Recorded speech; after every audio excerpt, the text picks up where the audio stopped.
आज हम लोग देखेंगे ट्रिगो में हाइट एंड डिस्टेंस का क्वेश्चन, समझेंगे इसको।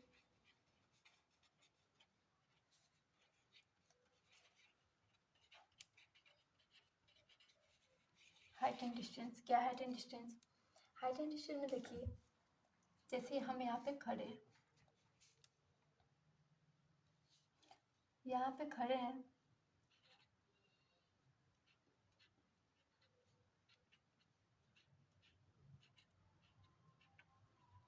देख रहे हैं, इधर देख रहे हैं, ये हमारा आँख है इस बिंदु पे, ठीक है। यहाँ से हम इधर देखेंगे, ऊपर की तरफ देख रहे हैं, तो ये क्या है? हमारी लाइन ऑफ साइट इसको बोलते हैं। हिंदी में इसको कहते हैं दृष्टि रेखा। दृष्टि रेखा हो गया ये।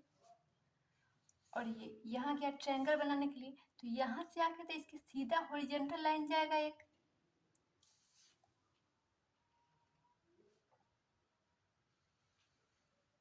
छत पे या फिर मीनार पे, किसी चीज पे हम यहाँ पे देख रहे हैं, तो यहाँ क्या, यहाँ ये परपेंडिकुलर हुआ सीधा स्ट्रेट लाइन पे, तो दो स्ट्रेट लाइन काटा तो क्या हो रहा है, यहाँ पे 90 डिग्री बन रहा है, ये 90 डिग्री हो गया, तो ये क्या बना, एक समकोण त्रिभुज बना,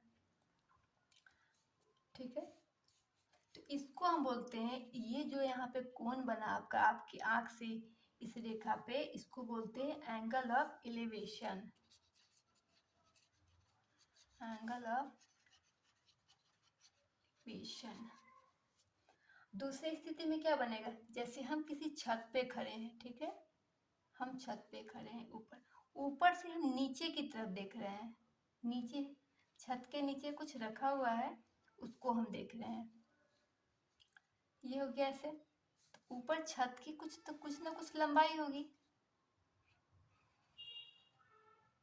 ये हमारा आँख का पॉइंट है, यहाँ से हम देख रहे हैं, तो यहाँ से ये जो कोण बनेगा, यहाँ एक कोण बनेगा, तो ये क्या होगा, ये होगा एंगल ऑफ डिप्रेशन।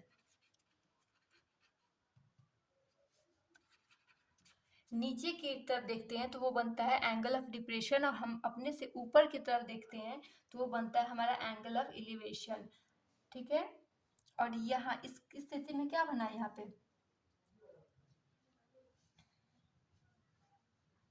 यहाँ 90 डिग्री बना इसमें।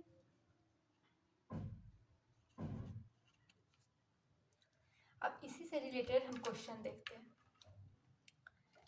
जैसे क्वेश्चन है, एक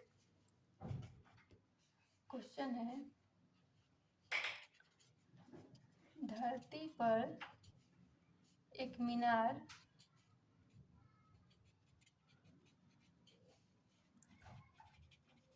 ऊर्ध्वाधर खड़ी है,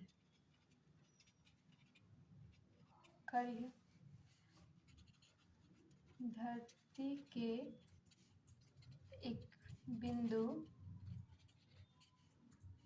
से 15 मीटर दूर है, 15 मीटर दूर है। मीनार के शिखर का उन्नयन कोण 60 डिग्री है। तो मीनार की ऊंचाई ज्ञात करें।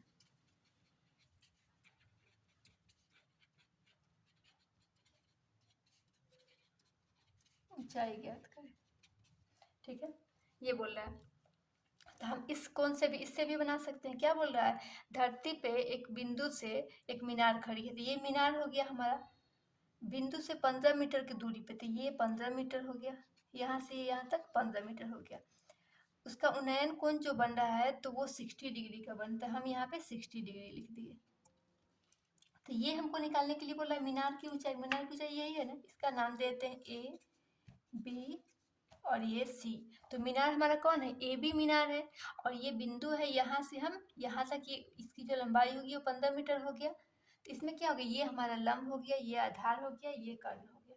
तो इससे इस वैल्यू दिया, कोण दिया हुआ है, तो एक भी लंबाई पता है तो कोण का वैल्यू डाल के, एंगल का वैल्यू डाल के दूसरा वैल्यू हम निकाल सकते हैं। तो हमको क्या, यहाँ पे आधार दिया हुआ है, निकालना क्या है, हमको लंब निकालना है। तो आधार और लंब दोनों किस फॉर्मूले में होता है, tan के फॉर्मूले में होता है। तो हम लिख सकते हैं tan c बराबर लंब बटा आधार, तो लंब क्या हो जाएगा ए बी, और बटा आधार क्या होगा बी सी, ये वाला, तो बी सी लिख लिए।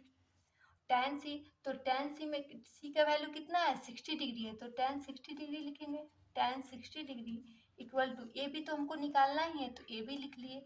और बी सी के बदले में क्या लिखेंगे 15 लिखेंगे। अब tan 60 का हम लोग वैल्यू डाल देंगे, तो tan 60 का वैल्यू होता है √3 बराबर ए बी निकालना है, तो ए बी को ऐसे ही रहने देंगे बटा में 15। ये क्रॉस मल्टीप्लाई हो जाएगा, तो ए बी बराबर क्या हो जाएगा, A B equal to 15√3 answer. ऐसे ही हम लोग हाइट एंड डिस्टेंस में किसी भी एंगल का वैल्यू दिया हो उससे उसकी ऊंचाई या फिर लंबाई, इससे इसको भी कर्ण को भी निकाल सकते थे, आधार को भी निकाल सकते हैं, किसी भी भुजा का मान हम लोग निकाल सकते हैं। एक और क्वेश्चन देखते हैं इसे। बोल रहा है भूमि के एक बिंदु P से 10 मीटर ऊंचे भवन के शिखर का उन्नयन कोण 30 डिग्री है। भूमि के एक बिंदु से, भूमि के एक बिंदु से 10 मीटर ऊंचे एक भवन का उन्नयन कोण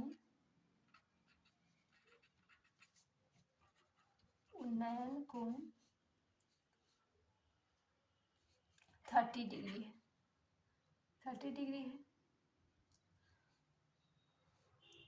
अब बोल रहा है कि भवन के शिखर पे, भवन के शिखर पे एक ध्वज को लहराया गया। ये क्वेश्चन हमेशा ही पूछता है एग्जाम में,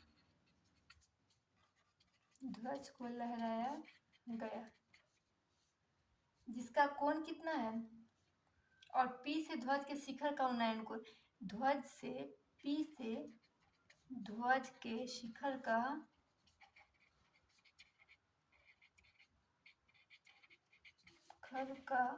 कोण कितना है 45 डिग्री है। दो कोण वाला क्वेश्चन पूछ सकता है। तो ध्वज की लंबाई बिंदु P से भवन की दूरी ज्ञात करें। तो बोल रहा है ध्वज की लंबाई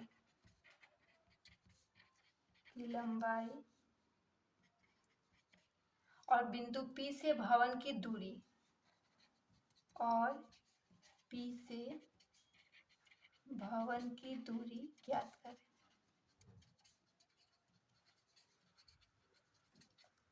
ये बोल रहा है इसमें √3 के बदले में आप लिख सकते हैं 1.732। ये वैल्यू होता ही है, एग्जाम में देता है कभी कभी कि इसका यूज नहीं करना है, तो बात चला, इसलिए इसमें बोल रहा है कि आप इसका वैल्यू इतना मान रख सकते हैं।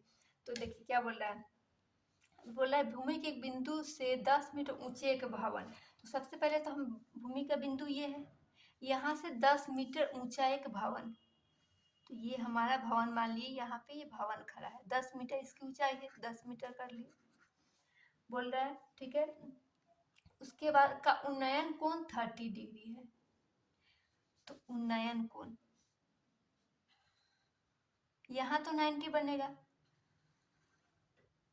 उन्नयन कोण यहाँ P से, भूमि P से, तो इसका 30 डिग्री हो गया, उन्नयन कोण 30 डिग्री है।